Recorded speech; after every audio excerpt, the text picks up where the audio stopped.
presented by Sandhya Entertainment.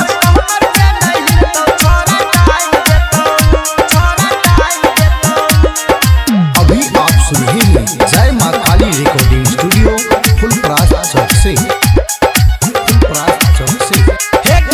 चला छौरी करै छ झिका झोरी छौरी नाचेला छौरी करै छ झिका झोरी पैसा लक नाचै नै छ करै मन मानी छोरा टाइम देतौ छोरा पाइन देतौ आ तोहर कहमर जे नै अच्छा तोहर कहमर जे नै हिलतौ छोरा पाइन देतौ आ तोहर कहमर जे नै हिलतौ छोरा टाइम देतौ। डीजे चंदेश्वर पंडित पिपरास चौक डीजे चंदेश्वर पंडित पिपरास चौक तोहर कहमर जे नै हिलतौ छोरा टाइम देतौ तोहर कहमर जे नै हिलतौ छोरा टाइम देतौ। हे गे ए लही तू नाचे छौरी छोरा देतौ पीस गे हे छौरी हां हां ए लही तू नाचे छौरी छोरा देतौ पीस गे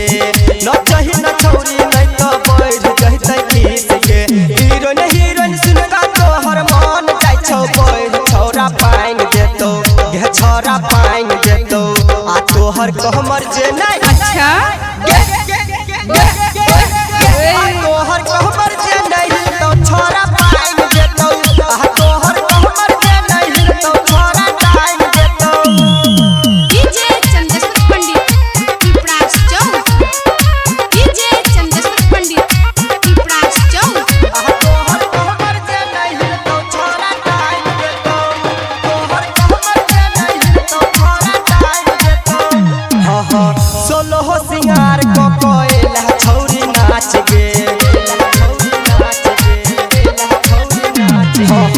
सोलो हो सिंगार को कोइला छौरी नाच गे